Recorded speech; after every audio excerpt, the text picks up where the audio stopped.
Hey guys, চলে এসেছি আবার আজকে একটা ভিডিও নিয়ে। Long video.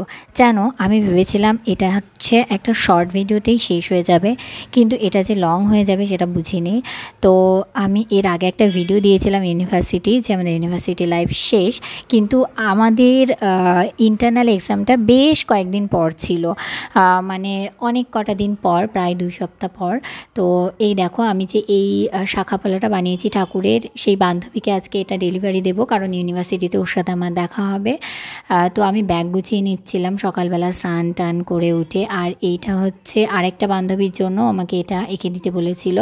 তো এটাও আমি নিয়ে যাব একেবারে প্যাক করে। আর এটা পেপার দিয়ে ভালো করে মুড়ে নিলাম, যাতে কোনো কিছুর সাথে লেগে ছবি খারাপ না হয়ে যায়, রঙটা যেন চটে না যায়। তো সেই জন্য আমি পেপার দিয়ে ভালো করে ছবিটা মুড়ে নিলাম। আর এখানেও আমি একটা ক্লিপও কাটতে চাই না, কারণ ইউনিভার্সিটি লাইফ তো সেগুলো পরে দেখলে ভালো লাগবে।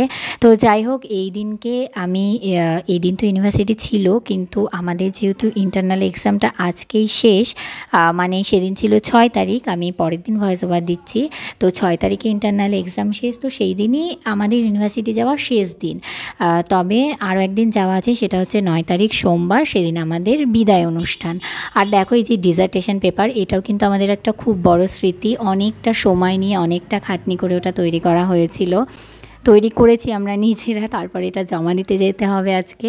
তো এই জীবনে প্রথম ডিজার্টেশন পেপারে কাজ করা, এটাও বেশ ইন্টারেস্টিং ছিল। ছোটো ছোটো জিনিস রাখার জন্য 20 টাকা দিয়ে ট্রেন থেকে এই ফাইলটা কিনেছিলাম ইউনিভার্সিটি যাওয়ার সময়। আর এই ব্যাগটা জানো তো, ট্রেনে যেতে একটু বড় ব্যাগের সমস্যা বলে এই ব্যাগটা আমি 200 টাকা দিয়ে কিনেছিলাম, একটা বান্ধবী আমাকে এনে দিয়েছিল। তো চলো ঝটপট ব্যাগপত্রটা আগে গুছিয়ে নেওয়া যাক। কখন যে আমরা কোনটার সাথে থাকতে থাকতে মায়ায় জড়িয়ে যাই, আমরা কিন্তু নিজেরাও বুঝি না। ঠিক এইরকমই জানো তো, এই দিনগুলো যখন আমাদের রোজ ইউনিভার্সিটি যেতে হতো, সকালবেলা উঠে ভাত খাওয়া, দাঁত মেজেই স্নান করা, তারপর ইউনিভার্সিটি বেরিয়ে যাওয়া, ওখানে গিয়ে পড়াশুনো, আবার ফিরে আসা, খুব কিন্তু খাটনি হতো। কিন্তু এতটা মায়া যে জড়িয়েছিল সেটা আজ বুঝতে পারলাম। মানে যখন ইউনিভার্সিটি থেকে বেরিয়ে আসি তখন এতটা খারাপ লাগছিল, কি বলবো, মনে হচ্ছিল যে শুধু পরীক্ষাটাই যেন টেনশনের বিষয়, তাছাড়া ওখানে সব কিছুই খুব ভালো হয়েছে। আর আমার যা তোমাদের স্কুল কলেজ নাকি ইউনিভার্সিটি, কোন লাইফটা বেশি সুন্দর ছিল? আমার তো মনে হচ্ছে স্কুল আর ইউনিভার্সিটির প্রথম দিকটাও খুব খারাপ ছিল, কিন্তু পরের দিকটা যে এতটা মধুময় হয়ে উঠবে আমি নিজেও ভাবিনি। আর ওই আগের ডিসার্টেশন পেপারটা দেখলে না, ওইটা বুক বাইন্ডিং, আর আমারটা স্পাইরাল বাইন্ডিং। এটা যাতে মনে থাকে আমার নিজেরও, সেটাও আমি বলে নিলাম আমার ব্লগে। তো যাই হোক, তারপর আমি মানে আমরা বাসে করে এসে ঢুকলাম ইউনিভার্সিটিতে। আর দেখো, আমাদের ইউনিভার্সিটির সামনে কিন্তু অনেক গাছ রয়েছে। আর এই জায়গাটা ক্যামেরাটা ধরলে, ক্যামেরার কোয়ালিটি যেমন হোক না কেন, সবুজে যেন পুরোটাই চকচক করে। এখন তো মনে হচ্ছে আমরা রোজ আসা যাওয়ার ক্লান্তিটাকেও মিস করব, বিশেষ করে তো আমি। তো যাই হোক, এই কানে দুটো শাইনি কিনেছিল, তো আমি বলছিলাম দেখি তোকে কেমন লাগে, আর আমিও ব্লগে দেখাই যে এটা কেমন লাগছে কানেরগুলো। আর দেখো, এটা হচ্ছে আমাদের ইউনিভার্সিটির চারপাশটা, সামনের দিকটা। তো যাই হোক, আর তোমরা কিন্তু অবশ্যই কমেন্ট করো যে কারা কারা কল্যাণ ইউনিভার্সিটিতে পড়েছো বা পড়ো। তো যাই হোক, এটা হচ্ছে মডার্ন ল্যাঙ্গুয়েজের ডিপার্টমেন্ট। এই ডিপার্টমেন্টে আমি কোনোদিনও যাইনি। আর একটা কথা, আমার কিন্তু ইন্টারনাল এক্সাম হতে বেশ লেট হয়েছে, ডিসার্টেশন পেপার জমা দিতেও অনেক লেট হয়েছে। সায়নী একমাত্র আমার জন্য অনেকক্ষণ ওয়েট করেছিল। তারপর আমরা 4:43 ট্রেনে ফিরেছি একসাথে, বাকিরা সবাই চলে গিয়েছিল। তো যাই হোক, তারপর আমি এই মডার্ন ল্যাঙ্গুয়েজের ডিপার্টমেন্টে কোনোদিনও ঢুকিনি। সায়নী আমাকে বললো যে ঢোকা যায়, ওখানে বকা দেয় না, চল। তো সেই কারণেই ঢুকেছিলাম। দেখো, শেষের দিনেও যে এরকম কিছু একটা হবে সেটা তো ভাবিনি, মানে সব কিছু যেন আকস্মিক হয়ে যাচ্ছে। তো যাই হোক, তো আমি ঢুকলাম, গিয়ে দেখি এই জায়গাটা এত সুন্দর কি বলবো। এখানে তো আমরা অনেকক্ষণ ছিলাম, আর এখানে এত ফুল গাছ। আর এই জায়গাটা দেখে মনে হচ্ছে কোনো যেন একটা ডিপার্টমেন্ট নয়, মনে হচ্ছে যেন একটা বাড়ি। জানো তো, যখন প্রথম ইউনিভার্সিটিতে আসি না, তখন মনে হচ্ছিল এত গাছপালা, এত জঙ্গল, আর কোনো বন্ধু নেই, কোনো বান্ধবী নেই। আমি তো প্রথম কয়েকদিন এসে টিফিনও খেতাম না, চুপচাপ বসে থাকতাম ভয়ে চিন্তায়, কারণ আমার কোনো ফ্রেন্ডই ছিল না। আর যাই হোক, সে বিষয়ে আর কথা বলতে চাই না।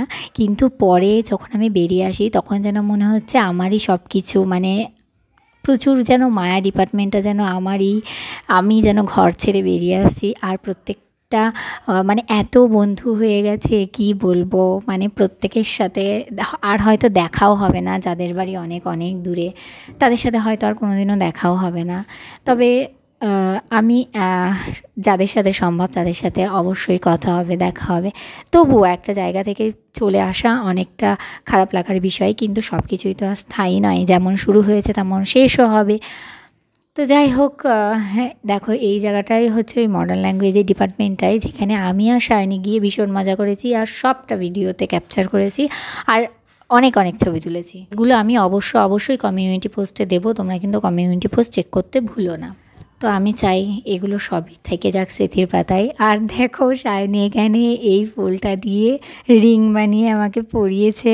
আমি বললাম এমন করে পরা যাতে অন্যরকম একটা ভিডিও হয়, যেন বোঝাই না যায় যে আমি জানি বিষয়টা। তো যাই হোক, এরকমই মজা করছিলাম আমরা। মজা করতে করতে তো আমাদের বাসের টাইমই হয়ে গিয়েছিল, যার জন্য আমাদেরকে বেরিয়ে আসতে হয়েছিল। কিছু কিছু জায়গা আছে জানো তো, যে সেই জায়গাটা চাইলেও আর থাকা যায় না, থাকা সম্ভব হয় না। তো যাই হোক, সায়নী কিন্তু আংটি বানানো কমপ্লিট। হ্যাঁ, এবার কিন্তু আমাকে পড়াবে আর আমি এখানে এমন ভান করছি যেন আমি কিছুই জানি না, কিন্তু আমি সবটাই জানি। ভিডিওটা কিন্তু আমি করে দিয়েছিলাম। তো যাই হোক, এরকম মজা করার সুযোগও আমাদের আর হবে না জানো তো, এটা ভেবেই আরও কেমন কেমন লাগছে। তো যাই হোক, আর এখানে এই প্রজাপতিটা এসে ফুলে বসেছে আর আমরা ক্যামেরা নিয়ে পেছন পেছন ঘুরছিলাম, আর আমরা যখনই গেলাম প্রজাপতিটা তখনই উড়ে উড়ে উড়ে উড়ে চলে গেল। ঠিক যেভাবে আমাদের আর একটু পরেই বাড়ি চলে যেতে হবে এই ডিপার্টমেন্ট ছেড়ে, যেটা আর আমাদের থাকবেই না। তবে অনেকটা স্মৃতি, অনেকটা ভালোবাসা রেখে এসেছি ওখানে, মনটা যেন এখনও ওখানেই পড়ে আছে। আর হ্যাঁ, পড়াশোনার চাপ তো অবশ্যই, রোজ পড়াশোনা, এক্সামের আগে ভীষণ ভীষণ চাপ, রাত জেগে পড়াশোনা, এগুলো হয়তো আর হবে না, কারণ পুঁথিগত শিক্ষার এখানেই শেষ।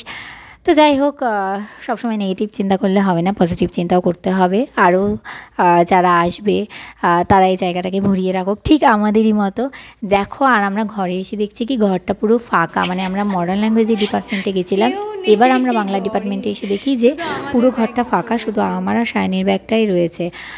তো আমরা তারপর এমন ভান করছিলাম যেন আমরা অবাক হয়ে গিয়েছি, কিন্তু সত্যিই আমরা অবাক হয়েছিলাম, কারণ আমরা জানি না যে ঘরটা এতটা ফাঁকা। কিন্তু দেখো এই বেঞ্চগুলো আমাদের আর থাকবে না। তো যাই হোক, এটা আর ভেবে কী করব, আমাদের নিজেদের ভবিষ্যৎ নিয়ে বা চিন্তা করতে হবে যে আমরা অ্যাকচুয়ালি কী হতে চাই, সেই দিকে আবার পড়াশোনা করতে হবে। আর এই যে অ্যাট লাস্ট আমরা বেরিয়ে যাচ্ছি আমাদের ডিপার্টমেন্ট থেকে। আর কিছু বলার নেই এই জায়গাটায়, খুব খারাপ লাগছিল। আমরা যত দূর যাচ্ছিলাম তত দূর ডিপার্টমেন্টের দিকে হাঁ করে তাকিয়েছিলাম যে কতটা স্মৃতি এখানে জানো তো। এই মাঠে না আমরা ব্যাডমিন্টনও খেলেছি, লুকোচুরি খেলেছি, ছোঁয়াছুঁই খেলেছি। আমি এই সব ভিডিওগুলো পোস্ট করে রাখবো, তো তোমরা যারা দেখতে চাও তারা অবশ্যই সাবস্ক্রাইব করে যেতে একদম ভুলো না। আমরা যত দূর যাচ্ছিলাম তত দূরই একদম ক্যামেরাটা নিয়ে তাকিয়েছিলাম। আর জানো তো, এই যে গাড়িগুলো রাখা থাকে না স্যারদের, আমরা না যখন ডিপার্টমেন্টে ঢুকতাম তখন গাড়ি দেখে বুঝতাম যে ও আজ পিপি স্যার এসেছে, পিটু এসেছেন, এরমভাবে মানে নিজেরা ভেবে নিতাম যে এই স্যার এসেছেন, ওই স্যার এসেছেন, এইটা ওই স্যারের গাড়ি। তো তারপরে তো আমরা যাচ্ছিলাম বাসের কাছে, আর সায়নী দূর থেকে ভিডিও করছিল। আর এই দেখো, এই যে জঙ্গল ভর্তি হওয়ার সময় মার সাথে এসেছিলাম এখানে। সায়নীও বলছিল যে যখন মার সাথে আসি তখন বলছিলাম যে এই জায়গাটা কত জঙ্গল।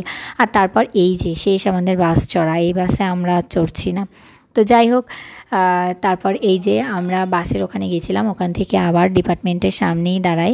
তো তোমরা যারা কল্যাণী ইউনিভার্সিটিতে পড়ো তারা অবশ্যই জানো বাসের এই ব্যাপারটা। তো যাই হোক, এবার টাটা করে দিতে হবে। মন একটু খারাপ হলেও মন একদমই খারাপ করব না, কারণ এখানে আবার প্রাক্তনী হিসেবে অবশ্যই আসব। আমরা যে বড় দিদি হয়ে গেলাম, কারণ আমাদের এমএও শেষ হয়ে গেল। তো যাই হোক, অনেকটা বড় হয়ে গেলাম, সত্যি ফিল করতে পারি। তো যাই হোক, তারপর আমি আর সায়নী চলে গেলাম স্টেশনে। আর স্টেশনে বাসে বসেও না আমরা অনেক আলোচনা করছিলাম জানো তো, যে এই যে শেষ হয়ে যাচ্ছে ইউনিভার্সিটি এইরকম। আচ্ছা, আমি কি খুব বেশি বকবক করি? তোমরা কিন্তু অবশ্যই জানিও যে এত পুরোটা ভিডিও ধরে, মানে এত কথা বলতে ভালো লাগে আমার, যে আমি পুরো ভিডিও ধরেই কথা বলে গেলাম। তো যাই হোক, তারপর কল্যাণী স্টেশনে পৌঁছে গেলাম, আর বাস ওই যে ছেড়ে দিলাম, বাসের থেকে নেমে পড়লাম, বাসকে ওখানে বিদায়, আর তারপর সায়নীকেও বিদায়, টাটা।